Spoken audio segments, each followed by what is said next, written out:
11:30 12 ಗಂಟೆ ತನಕ ಹೇಳ್ತಿರ್ಲಿಲ್ಲ.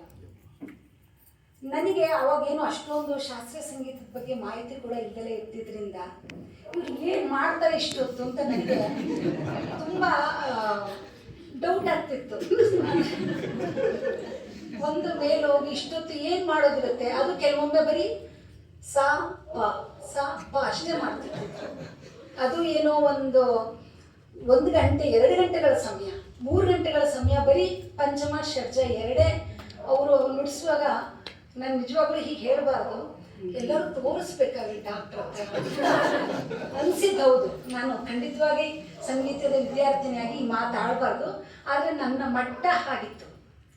ಹಾಗಿದ್ದಾಗ ಅವರು ಒಂದೇ ಮಾತು ಹೇಳಿದ್ದು, ನೀನು ಮಾಡು ಅವಾಗ ಗೊತ್ತಾಗುತ್ತೆ, ಎಷ್ಟು ಮಾಡಿದ್ರೆ ಒಂದು ಚೂರು ಬಾಯಿ ಬಿಡಕ್ಕೆ ಬರುತ್ತೆ ಅನ್ನೋದು ಅವಾಗ ಗೊತ್ತಾಗುತ್ತೆ, ನೀನು ಮಾಡಿದೆ ಏನೂ ಗೊತ್ತಾಗಲ್ಲ ಅಂತ ಹೇಳ್ತಿದ್ರು. ಅವ್ರ ಜೀವನದಲ್ಲಿ ನಾನು ಕಂಡಂಥ ಮತ್ತೊಂದು ಅಭೂತಪೂರ್ವವಾದ ಸಂಗತಿ ಅಂದರೆ ಅವರು ಡೈರಿ ಮೇಂಟೈನ್ ಮಾಡ್ತಿದ್ದಿದ್ದು. ಏನು ಡೈರಿ ಮೇಂಟೈನ್ ಮಾಡ್ತಿದ್ರಪ್ಪ ಕೇಳಿದ್ರೆ, ನಾವೆಲ್ಲ ದಿನನಿತ್ಯದ ಖರ್ಚು ವ್ಯವಹಾರಗಳು ಅದನ್ನು ಬರೆದ್ರೆ ಅವರು ಪ್ರಾಕ್ಟೀಸ್ ಎಷ್ಟು ಮಾಡ್ತಿದ್ದೆ ಅಂತ ಡೈರಿ ಮೇಂಟೈನ್ ಮಾಡ್ತಿದ್ರು. ಅಂದರೆ ನನಗೆ ಈಗ ಅದು ಅರಿವಿಗೆ ಮ್ಯಾಮ್ ಗಾಯನ ಕೇಳಿದ್ಮೇಲೆ ಗೊತ್ತಾಯಿತು. ಎಷ್ಟೋ ಕೇಳಿದ್ದೀನಿ, ಆದರೂ ಕೂಡ ಇಷ್ಟು ಸಾಧನೆ ಮಾಡಬೇಕಾದ್ರೆ ಅಷ್ಟೊಂದು ಅದಕ್ಕೋಸ್ಕರನೇ ಡೆಡಿಕೇಟೆಡ್ ಆಗಿದ್ರೆ ಮಾತ್ರ ಬರುತ್ತೆ. ಅದು ಮಾಡ್ತೀನಿ ಇದು ಮಾಡ್ತೀನಿ ಅಂದರೆ ಬರಲ್ಲ ಅನ್ನೋ ಒಂದು ವಾಸ್ತವ ಗೊತ್ತಾಯಿತು. ಹಾಗೆಯೇ ಅವರು ಡೈರಿ ಮೇಂಟೈನ್ ಮಾಡ್ತಿದ್ದಲ್ಲಿ ಇಡೀ ವರ್ಷದಲ್ಲಿ 2-3 ದಿನ ಅದು ಬ್ಲ್ಯಾಂಕ್ ಆಗಿರ್ತಿತ್ತು. ಯಾಕಿರ್ಬೋದು ಹೇಳಿ? ಇಡೀ ವರ್ಷದಲ್ಲಿ ಪ್ರತಿದಿನ ಬೆಳಗ್ಗೆ 4:30ಗೆ ಎದ್ದೆ, 4:30ಯಿಂದ 9:30ವರೆಗೆ ಪ್ರಾಕ್ಟೀಸ್ ಮಾಡಿದ್ರೆ ಅಲ್ಲಿ 5 ಅವರ್ಸ್ ಅಂತ ಬರೆದಿರ್ತಿದ್ರು. ಮತ್ತೆ ಮಧ್ಯಾಹ್ನ ಎಲ್ಲ ಒಂಚೂರು ರೆಸ್ಟ್ ಮಾಡಿ ಮತ್ತೆ 2 ಗಂಟೆ 3 ಗಂಟೆಗೆ ಪ್ರಾಕ್ಟೀಸಿಗೆ ಕೂತ್ಕೊಂಡ್ರೆ ಮತ್ತೆ 6 ಗಂಟೆವರೆಗೆ ಪ್ರಾಕ್ಟೀಸ್ ಮಾಡೋದು ಅಂದರೆ ಮತ್ತೆ 4 ಅವರ್ಸ್ ಅಂತ ಬರೆದಿರ್ತಿದ್ರು. ದಿನದ ಕೊನೆಯಲ್ಲಿ 14 ಅವರ್ಸ್ 16 ಅವರ್ಸ್ ಅಂತೆಲ್ಲ ಆಗಿದ್ದನ್ನು ನಾನು ನೋಡಿದ್ದೀನಿ. ಅವ್ರು ಜೀವಿತಾವಧಿನಲ್ಲಿ ಮಾಡಿದ್ದೇನಪ್ಪ ಅಂದರೆ ಪ್ರಾಕ್ಟೀಸ್ ಪ್ರಾಕ್ಟೀಸ್ ಪ್ರಾಕ್ಟೀಸ್ ಅಷ್ಟೇ. ವರ್ಷದಲ್ಲಿ ಎಲ್ಲೋ ಒಂದು 3-4 ದಿನ ಅಲ್ಲಿ ಬ್ಲ್ಯಾಂಕ್ ಇರ್ತಿತ್ತು. ಅದು ಯಾವಾಗಪ್ಪ ಕೇಳಿದ್ರೆ ಜ್ವರ ಬಂದಾಗ ಫ್ಲೂಟ್ ಹಿಡಿಯೋಕೆ ಆಗಲ್ಲ ಅಲ್ವಾ, ಅಂಥ ಒಂದು ಸಂದರ್ಭದಲ್ಲಿ ಅವರು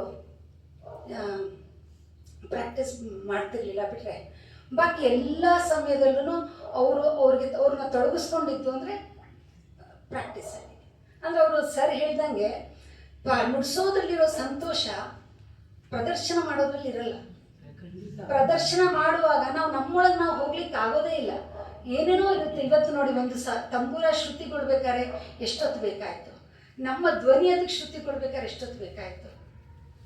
ಎಲ್ಲ ದಿನ ಒಂದೇ ರೀತಿ ಮಾಡಲಿಕ್ಕೆ ಆಗೋದಿಲ್ಲ. ಆದರೆ ನಾವು ಪ್ರಾಕ್ಟೀಸ್ ಮಾಡುವಾಗ ಹಾಗಲ್ಲ, ಯಾರೂ ಇಲ್ಲ, ನಾವು ಮತ್ತು ನಮ್ಮ ಜೊತೆ ನಮ್ಮ ಆತ್ಮದ ಜೊತೆಗೆ ನಾವು ಒಂದು ಸಾಮರಸ್ಯ ಹೊಂದುವಂಥ ಒಂದು ಸುಸಂದರ್ಭ. ಹಾಗಾಗಿ ಪ್ರಾಕ್ಟೀಸ್ ತುಂಬ ಖುಷಿ ಕೊಡುತ್ತೆ ಅಂತ ಅವ್ರು ಯಾವಾಗಲೂ ಪ್ರಾಕ್ಟೀಸ್ ಮಾಡೋರು. ಯಾವ ಮದುವೆ ಮನೆ ಅಲ್ಲಿ ಇಲ್ಲಿ ಎಲ್ಲೂ ಬರ್ತಿರ್ಲಿಲ್ಲ, ಅವಾಗ ನನಗೆ ಕೋಪ ಬರೋದು. ಬಟ್ ಈಗ ಅನ್ನಿಸ್ತಿದೆ ಅಲ್ಲೆಲ್ಲ ಹೋದರೆ ಇದನ್ನು ಮಾಡೋಕ್ಕಾಗಲ್ಲ. ಈ ಥರ ಎಲ್ಲ ತೊಡಗಿಸ್ಕೋಬೇಕು ಅಂತಾದರೆ ಅಷ್ಟು ಡೆಡಿಕೇಶನ್ ಬೇಕು. ಸಂಗೀತದ ಪ್ರಾಕ್ಟೀಸ್ ಅನ್ನೋಕ್ಕಿಂತ ಸಂಗೀತದ ಕಡೆಗೆ ಆಲೋಚನೆ ಬೇಕು. ಅದೆಲ್ಲ ನನಗೆ ನಿಜವಾಗ್ಲೂ ಹೇಳಬೇಕಂದ್ರೆ ಇವಾಗ ಮನವರಿಕೆ ಆಗ್ತಾ ಇದೆ. ಅವ್ರ ಜೊತೆಗಿದ್ದಾಗ ಆಗಿದ್ರೂ ಕೂಡ, ಬಟ್ ಇಷ್ಟು ಒಟ್ಟಿಗೆ ಆಗಿರಲಿಲ್ಲ. ಏನು ಮಾತು ಹೇಳ್ತಾರಲ್ಲ, ವ್ಯಕ್ತಿ ಇದ್ದಾಗ ಅವರ ಮಹತ್ವ ಗೊತ್ತಾಗೋದಿಲ್ಲ ಹಾಗೆ. ಮತ್ತು ಮತ್ತೊಂದು ವಿಷಯ ನಾನು ಹಂಚ್ಕೊಳ್ಳೇಬೇಕಾಗಿದ್ದು ಅಂತಂದರೆ, ಇವತ್ತು ನಮ್ಮ ಮೇಡಮ್ಮು ಹೇಳಬೇಕಂದ್ರೆ ನನಗೆ ನನ್ನಲ್ಲಿ ಅವರು ಇಲ್ಲ, ನಾನು ಈ ಎಲ್ಲ ಘಟನೆಗಳು ನಡೆದ ಮೇಲೆ ಸಂಗೀತನೂ ಬೇಡ ಏನು ಬೇಡ ಅನ್ನುವಂಥ ಒಂದು ಮನಸ್ಥಿತಿನಲ್ಲಿದ್ದೆ. ಅದು ಮ್ಯಾಮದಲ್ಲ, ಅದು ಸಂಗೀತದ ಜೊತೆಗಿರುವಂಥ ನೆಮ್ಮದಿ ಬೇರೆ ಎಲ್ಲೂ ಸಿಗಲ್ಲ. ನೀವು ಮಾಡಿದ್ರಷ್ಟೇ ಗೊತ್ತಾಗೋದು, ನೀನು ಮಾಡಿಲ್ಲ ಅಂದರೆ ಏನೂ ಗೊತ್ತಾಗಲ್ವ ಅನ್ನೋದು ನನಗೆ ಮನವರಿಕೆ ಮಾಡಿಕೊಟ್ಟು, ನಮ್ಮ ಮನೆಯಲ್ಲಿ ಮತ್ತೆ ಏನು ನಿಂತು ಹೋಗಿತ್ತು ಅದು ಪ್ರಾರಂಭ ಮಾಡಲಿಕ್ಕೆ ನಮ್ಮ ಮೇಡಮ್ನ ನಿಜವಾಗ್ಲೂ ಮತ್ತೆ ಅದು ಚಾಲನೆ ಆಗಿದ್ದು ನನಗೆ ತುಂಬ ಸಂತೋಷ ಕೊಡ್ತಾ ಇದೆ. ಎಲ್ಲದಕ್ಕಿಂತ ಹೆಚ್ಚಾಗಿ ಈ ಒಂದು ಹಾಲನ್ನು ಅವ್ರು ಮಾಡಿದ ಉದ್ದೇಶನೇ ಅದು, ಇಬ್ಬರಿಗೆ ಏನೂ ಅಲ್ಲ. ನಾವೆಲ್ಲೋ ಜಾಗ ತಗೊಂಡು ಎಲ್ಲೋ ಹಣ ಕೊಟ್ಟು ಎಲ್ಲ ಮಾಡೋದಕ್ಕಿಂತ ಇಂಥದ್ದೇ ಒಂದು ಜಾಗ ಒಂದು ಒಂದು ಮನಸ್ಥಿತಿ ಇರುವಂಥ ಸಂಗೀತದ ಆಸಕ್ತಿ ಇರುವಂಥ ಆಡಿಯನ್ಸು, ಅವರಿಗೊಂದು ಸ್ಟೇಜು, ಇದೆಲ್ಲ ಕಲ್ಪಿಸ್ಕೊಡ್ಬೇಕು ಅನ್ನೋದು ಅವ್ರ ಉದ್ದೇಶ ಆಗಿತ್ತು. ಬಟ್ ಅದನ್ನು ನಾವು ನೆರವೇರಿಸ್ತಿಲ್ಲ ಅಂದರೆ ಎಲ್ಲೋ ಒಂದು ಕಡೆಗೆ ಆತ್ಮಕ್ಕೆ ಒಂಥರ ಕೊರಗ ಆಗ್ತಿತ್ತು. ಅದು ಮತ್ತೆ ನಮ್ಮ ಮೇಡಮ್ ಪ್ರಾರಂಭ ಮಾಡಿದ್ದಾರೆ. ತುಂಬ ಅಂದರೆ ತುಂಬ ಅವರೆಲ್ಲರೂ ಕೂಡ ತುಂಬ ತಾಳ್ಮೆಯಿಂದ ಅಭ್ಯಾಸ ಮಾಡಿದ್ದಾರೆ ಗೊತ್ತಾಯ್ತಾ. ಯಾಕೆಂದರೆ 2 ವರ್ಷದಲ್ಲಿ ಅವಳು ಬರುವಾಗ ತುಂಬ ಬೇಸಿಕ್ ಇತ್ತು, ನಿಜವಾಗಿ ಹೇಳ್ತೀನಿ, ಸ್ವಲ್ಪ ಮರ್ತುಕೊಂಡ್ಬಿಟ್ಟಿದ್ದು. ಹೇಗೆ ಹೋಗ್ಬೇಕು, ಯಾವ ಹಾದಿ, ಏನು ಎತ್ತ. ರಾಗ ಪೂರಿ ಅವನು 1ನೇ ಕ್ಲಾಸ್ನ ಶುರು ಮಾಡಿದ್ದು. ತೂಹಿ ಕರತಾನೆ, ಅದೊಂದು ಜಗತ್ತ ಉದಾಹರಣೆ, ಇದೆಲ್ಲ ಬರುತ್ತೆ. ಆವತ್ತು ಒಂಥರ ಬೇರೆನೇ ಇತ್ತು. ಫಸ್ಟ್ ಕ್ಲಾಸ್ ಪೂರಿಯ ಕಲಿಸಿದ್ದೇನೆ ನಾನು. ಸಹಜವಾಗಿ ಕೇಳಿಬಿಟ್ಟೆ ಅವಳ ತುಂಬಾ ಹತ್ತುಬಿಟ್ಲು ಅವಳು. ಆವಾಗ ಹೇಳಿದೆ ನಾನು, ಇಲ್ಲ, ನಿಮ್ಮ ಮನೆಯವರ ಆತ್ಮಕ್ಕೆ ಶಾಂತಿ ಸಿಗಬೇಕು ಅಂತ ನೀವು ಕಲಿಬೇಕು, ನೀವೊಂದು ಕ್ಯಾಲ್ ಪ್ರಸ್ತುತಿ ಮಾಡಬೇಕು ಅಂತ ಹೇಳಿ. ನಿಜವಾಗ್ಲೂ ಇವತ್ತು ಅವಳು ತುಂಬ ಪ್ರಯತ್ನ ಮಾಡಿದ್ರು. ರಾಗದ ರಸೋತ್ಪತ್ತಿಯನ್ನು, ಒಂದು ಕರುಣಾರಸವನ್ನು ಆಲಾಪದಲ್ಲಿ ಅವಳು ಪ್ರಯತ್ನ ಖಂಡಿತ ಮಾಡಿದ್ದಾಳೆ. ಯಾಕೆಂದರೆ ಈ ಸ್ಟೇಜ್ ಮೇಲೆ ಹಾಡೋ ಸುಲಭದ ಮಾತಲ್ಲ. ನಮಗೆ ಇಷ್ಟು ಪ್ರಾಕ್ಟೀಸ್ ಇದ್ಕೊಂಡು ಇಲ್ಲಿ ಬಂದ್ಕೊಂಡು ಮೇಲೆ ಕೆಳಗೆ ನೋಡ್ಬಂಗಾಗುತ್ತೆ. ಅದರ್ವೈಸ್ ಅವಳು ತಾಳದಲ್ಲಿ ಎಲ್ಲೂ ಜೊತೆಯಾಗಿ ಇವರೇ ಎಂಜಾಯ್ ಮಾಡಿದ್ದಾರೆ, ಜೊತೆಯಾಗಿ ಹೋಗಿದ್ದಾಳೆ. ಯಾಕೆಂದ್ರೆ ಅತ್ಲ ಯೋಚನೆನೂ ಮಾಡಬೇಕು, ರಾಗದ ರಸೋತ್ಪತ್ತಿಯನ್ನು ಮಾಡಬೇಕು ಅಂತಂದಾಗ 2 ಕಡೆ ಕಾಳಜಿ ಮಾಡೋದು ಬಹಳ ಕಷ್ಟ. 1-2 ಸಲ ಅವಳಿಗೆ ಗೊತ್ತಾಯ್ತು ಹೋದಾಗ ಅವಳಿಗೆ 1-2 ಕಡೆ ಮಿಸ್ ಆಯಿತು ತಾಳ. ಅದು ದೊಡ್ಡ ವಿಚಾರನೇ ಅಲ್ಲ, ಎಲ್ಲರದ್ದು ದೊಡ್ಡ ಕಲಾವಿದರದ್ದೇ ಆಗುತ್ತೆ, ಅದು ದೊಡ್ಡ ವಿಚಾರ. ಬಟ್ ಆ ಯೋಚನೆ ಮಾಡಿ ರಾಗದ ಒಂದು ಪರಿಕಲ್ಪನೆ, ರಾಗದ ರಸೋತ್ಪತ್ತಿ, ಎಷ್ಟೇ ವಿದ್ವತ್ತಿ ಇದಿರಲಿ ಆ ರಾಗದ ರಸೋತ್ಪತ್ತಿ ಆಗಬೇಕು. ನಮ್ಮ ತಂದೆ ಯಾವಾಗಲೂ ವಾತಾವರಣ ನಿರ್ಮಾಣ ಮಾಡಬೇಕು. ಕೂಗುದ ಸಂಗೀತ ಅಲ್ಲ, ಅದರ ವಾತಾವರಣವನ್ನು ಮಾಡಬೇಕು, ಭಾವವನ್ನು ತುಂಬಬೇಕು, ತಾಳದ ಜೊತೆಯಾಗಿ ಹೋಗಬೇಕು. ತಾಳ ಎಲ್ಲವುದನ್ನು, ತಾಳ, ಲಯ ಮತ್ತು ಸ್ವರ 3 ಒಂದಾದರೆ ಮಾತ್ರ ಅದು ವಾತಾವರಣ ನಿರ್ಮಾಣ ಆಗುತ್ತೆ ಅಂತ ಯಾವಾಗಲೂ ಹೇಳೋದು ನಮ್ಮ ತಂದೆ. ಆದರೆ ಮಂಗಲ ತುಂಬ ಪ್ರಯತ್ನ ಮಾಡಿದ್ದಾಳೆ. ಅವಳು ಛಲವಾದಿ, ಇಷ್ಟು ಮಾತ್ರ ಹೇಳ್ತೀನಿ. ಅವಳು ಬೈತಕ್ಕನ ಜಯಜಯವಂತಿ ಹಾಡೋದು ಕೇಳೇ ನಾನು ಅವಳಿಗೆ ಹಾಡು, ತಾನು ಹಾಡೋದಿಲ್ಲ ಮೇಡಮ್ ಅಂತಂದು. ಇಲ್ಲ, ಖಂಡಿತ ಪ್ರಯತ್ನ ಮಾಡೋದು. ನಾನು ಹಾಡೋದಕ್ಕಿಂತ ನೀ ಹಾಡಿದ್ರೆ ನಿಮ್ಮನ್ನು ಆತ್ಮಕ್ಕೆ ಶಾಂತಿ ಸಿಗ್ತದೆ. ಯಾಕೆಂದರೆ ಹಾಡಿದಾಳಲ್ಲ ಮಂಗಲ ಈ ಮನೆಯಲ್ಲಿ ಅಂತ, ಅವ್ರ ಆತ್ಮ ಇಲ್ಲೇ ಇದೆ, ಎಲ್ಲೂ ಹೋಗಿಲ್ಲ. ಇವಾಗಲೂ ಹೇಳ್ತೀನಿ, ಅವರು ಒಂದು ತಾಳ್ಮೆಯ, ನೀವು ರಾಯರನ್ನು ನೋಡಿಬಿಟ್ರೆ ಅವ್ರು ಬಿಡಿಸಿದ್ದು, ಅವ್ರ ಪೇಷನ್ಸ್ ಏನು ಹೇಳೋದು, ಮಂಗಲ್ ಹೇಳೋದ್ರಲ್ಲಿ ಏನೂ ಉತ್ಪ್ರೇಕ್ಷೆ ಇಲ್ಲ ಅನ್ನೋದು ಒಂಥರ ಇದೇ ಆಗಿಬಿಡುತ್ತೆ. ಸಾಕ್ಷಿ ಅಂತ ಹೇಳಬೇಕು, ಅಷ್ಟು ನಾನು ದಂಗಾಗ್ಬಿಟ್ಟೆ ಅವರು ಬಿಡಿಸಿದ ರಾಯರ್ ನೋಡಿ. ಅಂಥ ಪೇಷನ್ಸ್ ಇದ್ದರೆ ಮಾತ್ರ ಸಾಧ್ಯ. ಈ ಸಂಗೀತಕ್ಕೂ ತುಂಬ ತಾಳ್ಮೆ ಬೇಕು. ಅದನ್ನು ಮಾಡಿದ್ರೆ ಮಾತ್ರ ಏನಾದರೂ ಒಂಚೂರು ಮಾಡಲಿಕ್ಕಾಗುತ್ತೆ. ಮಾತನ್ನು ಮುಗಿಸ್ತೇನೆ.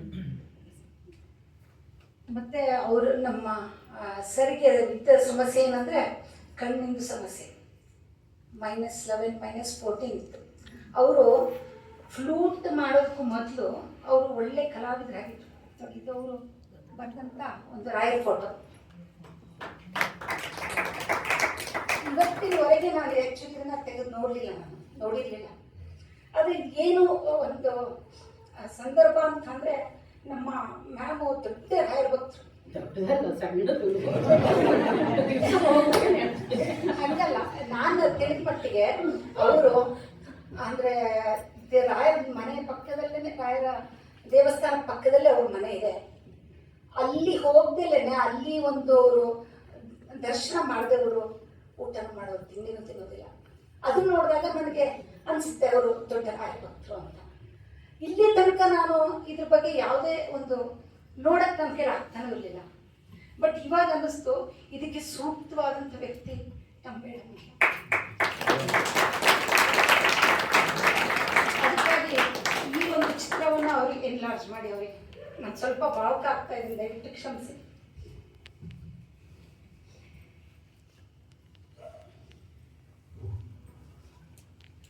ಇದನ್ನೇ ಎನ್ಲಾರ್ಜ್ ಮಾಡಿ ನಮ್ಮ ಮೇಡಮಿಗೆ ಕೊಡ್ತಾ ಇದ್ದೀನಿ. ಅವ್ರು ಹೇಳಿದಂಥ ಮಾತು ನಾನು ಇದರಲ್ಲಿ ಒಂದು ಹೂ ಆಗ್ತೀನಿ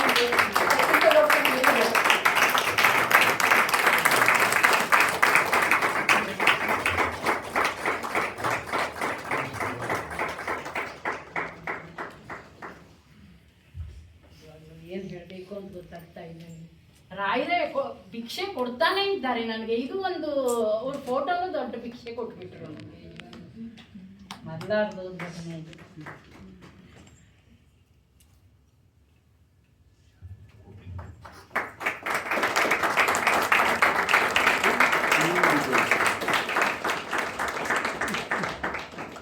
ಇಂಥ ಒಂದು ಸಂದರ್ಭದಲ್ಲಿ ನಮ್ಮ ಮೇಡಮ್ ಬಂದು ಹಾಡಿದ್ದು ನಿಜವಾಗ್ಲೂ ನಮ್ಮ ಸರ್ ಆತ್ಮಕ್ಕೆ ಖಂಡಿತ ಶಾಂತಿ ಸಿಕ್ಕಿರುತ್ತೆ.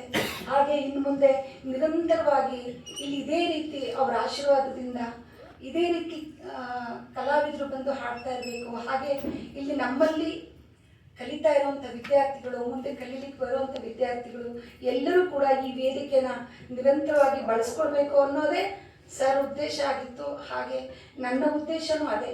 ಮತ್ತೆ ನಾನು ಯಾವ್ಯಾವುದೋ ವೃತ್ತಿಗೆ ಹೋದೆ ಮಧ್ಯ. ಈಗ 4-5-6 ವರ್ಷದಲ್ಲಿ ಈಗ ಪ್ರಸ್ತುತನೂ ಬೇರೆ ಒಂದು ಸಂಸ್ಥೆಗೆ ಕೆಲಸ ಮಾಡ್ತಿದ್ದೀನಿ. ಆದರೆ ಸಂಗೀತದಲ್ಲಿ ಕೊಡುವಂಥ ನೆಮ್ಮದಿ ಬೇರೆ ಯಾವುದರಲ್ಲೂ ಇಲ್ಲ ಅನ್ನೋದು ಈಗ ನಮಗೆ ಮೇಡಮ್ ಮನವರಿಕೆ ಮಾಡಿಕೊಟ್ಟಿದ್ದಾರೆ. ಹಾಗೆ ನನಗದು ಅದರ ಅರಿವಾಗ್ತಾ ಇದೆ. ಇವತ್ತು ಅದೇ ಒಂದು ಜ್ವಲಂತ ಉದಾಹರಣೆ. ಇಷ್ಟು ಹೊತ್ತು ಅವ್ರು ನೋಡಿ, ಅವ್ರು ಏನು ಹಾಡ್ತಿದ್ರು ನಮ್ಗೆ ಯಾವುದೂ ನೆನಪಿಲ್ಲ. ಯಾರಿಗೇನಾದರೂ ನೆನಪಿದೆಯಾ? ಏನೂ ನೆನಪಿಲ್ಲ. ಆ ಒಂದು ಅವರ ಹಾಡಿನಲ್ಲೇ ಬಂದಂತೆ ಬ್ರಹ್ಮಾನಂದ ಕರ್ಣಾನಂದ ಆಯಿತು. ಆದರೆ ನಾವು ಮತ್ತೆ ನಮ್ಮ ಪ್ರಪಂಚಕ್ಕೆ ಬಂದಾಗ ನಮಗೆ ಇದ್ದ ಸಮಸ್ಯೆ ಇದ್ದೇ ಇರುತ್ತೆ. ಆದರೆ ಸಂಗೀತದಲ್ಲಿ ಅದನ್ನು ಮರೆಯೋಲಿಕ್ಕೆ ಸಾಧ್ಯ ಇದೆ ಅನ್ನೋದು ನನ್ನ ಈ 2 ವರ್ಷದ ಅವರ ಜೊತೆಗಿನ ಒಡನಾಟದಲ್ಲಿ ತಾಯಿಯಂತೆ ಒಂದು ಸಲಹೆ ಸಂತೈಸಿ, ನನಗೆ ಧ್ವನಿ ಅಷ್ಟು ಸಪೋರ್ಟ್ ಮಾಡ್ತಿಲ್ಲ ಅಂದರೂ ಕೂಡ ಇಲ್ಲ ನೀವು ಮಾಡಲೇಬೇಕು, ಹಾಡಲೇಬೇಕು ಅಂತ ಹೇಳಿ ಅವರು ಎಲ್ಲೋ ಒಂದು ಕಡೆಗೆ ನನ್ನಲ್ಲಿ ಆ ಒಂದು ಭಾವ ಪ್ರಚೋದನೆಗೆ ಕಾರಣ ಆಗಿದ್ದಾರೆ. ಸಂಗೀತದ ಒಂದು ರಸೋತ್ಪತ್ತಿ ನನ್ನಲ್ಲೂ ಆಗಲಿಕ್ಕೆ ಅವರು ಕಾರಣ ಆಗಿದ್ದಾರೆ. ಅಂಥವ್ರಿಗೆ ನನ್ನ ಹೃತ್ಪೂರ್ವಕವಾದಂಥ ಒಂದು ಧನ್ಯವಾದಗಳನ್ನ ಸಮರ್ಪಿಸ್ತಾ, ಹಾಗೆ ಇವತ್ತು ನಮ್ಮ ಗುರುಮೂರ್ತಿ ವೈದ್ಯ ಸರ್ ಅವರು ಕೂಡ ನನಗೆ ಬೆಂಗಳೂರಿಗೆ ಬಂದಾಗ ಪ್ರಪ್ರಥಮವಾಗಿ ಸರ್ ಪರಿಚಯ ಮಾಡಿಕೊಟ್ಟಂಥ ವ್ಯಕ್ತಿ ಇವರು. ಅವ್ರ ಜೊತೆಗೆ ಅವರು ಸಾಕಷ್ಟು ವರ್ಷ ಅಕಂಪನಿ ಮಾಡಿದ್ದಾರೆ. ಅವರು ಸಾಕಷ್ಟು ಕಾರ್ಯಕ್ರಮಗಳಿಗೆ ಇಬ್ಬರು ಕೂಡ ಹೋಗಿದ್ದಾರೆ. ಆಗ ತಬಲಾ ಕಲಾವಿದರು ಅಂತ ಪರಿಚಯ ಮಾಡಿಕೊಟ್ಟು ನನಗೆ ಫಸ್ಟ್ ಕಲಾವಿದರು ಪರಿಚಯ ಆಗಿದ್ದು ಗುರುಮೂರ್ತಿ ಸರನ್ನೇ. ಅವರು ಕೂಡ ಅವ್ರು ಹೇಗೆ ಸಾಥ್ ಮಾಡೋದು ಅಂತ ನಾವು ಹೇಳೋದೇ ಬೇಡ, ಅಷ್ಟು ಅದ್ಭುತವಾಗಿತ್ತು ಅವರ ಒಂದು ಸುಮತ ಅವರು ಗೌರವ ಸಮರ್ಪಣೆ ಮಾಡಬೇಕು.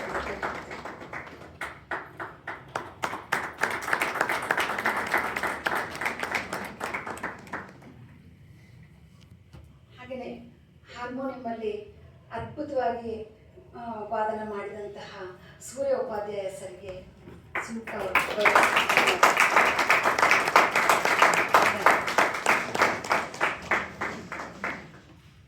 ಹಾಗೆ ದಾನ್ಪುರದಲ್ಲಿ ಸಾಥಿ ಮಾಡಿದಂಥ ಅಮೃತ ಅವರಿಗೆ ಮತ್ತು ದೀಪಾ ಅವರಿಗೂ ಧನ್ಯವಾದಗಳನ್ನು ಸಲ್ಲಿಸ್ತಾ ಅವರಿಗೆ ಗೌರವ ಸಮರ್ಪಣೆ ಮಾಡಬೇಕು ಅಂತ ಗಾಯತ್ರಿ ಅವರಿಗೆ ಹೇಳ್ತೀನಿ. ಅಮೃತ ತಂಬೂರದಲ್ಲಿ ಸಾಥಿ ಮಾಡಿದಂಥ ದೀಪಾ ಅವರಿಗೆ ಶ್ರೀಮತಿ ಸುಧಾ ಗಡಿಯಾರ್ ಅವರು ಗೌರವ ಸಮರ್ಪಣೆ ಮಾಡಬೇಕು ಅಂತ ಹೇಳ್ತೀನಿ.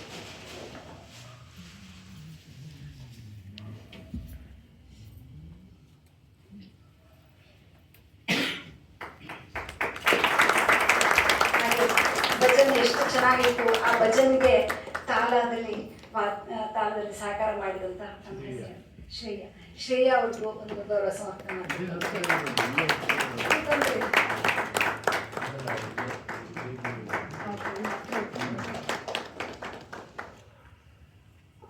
ಇಂಥ ಈ ಒಂದು ಸಂಗೀತ ಕಾರ್ಯಕ್ರಮ ತುಂಬ ಆತ್ಮಕ್ಕೆ ಸಮಾಧಾನವನ್ನು ಕೊಟ್ಟಿದೆ. ಹಾಗೆ 1-2 ವಿಚಾರವನ್ನು, ಇದು ವಂದನಾರ್ಪಣೆ ಆಯಿತು ಈಗ, ಆದರೂ ಕೂಡ ನಮ್ಮ ಹಳೆಯ ವಿದ್ಯಾರ್ಥಿ ಮಿತ್ರರು ಏನಿದ್ದಾರೆ ಅವರು ಸರ್ ಬಗ್ಗೆ ಏನಾದರೂ ಹಂಚ್ಕೊಳ್ಬೇಕು ಅಂತ ಅನಿಸಿದ್ರೆ ಖಂಡಿತ ಹಂಚ್ಕೋಬೋದು.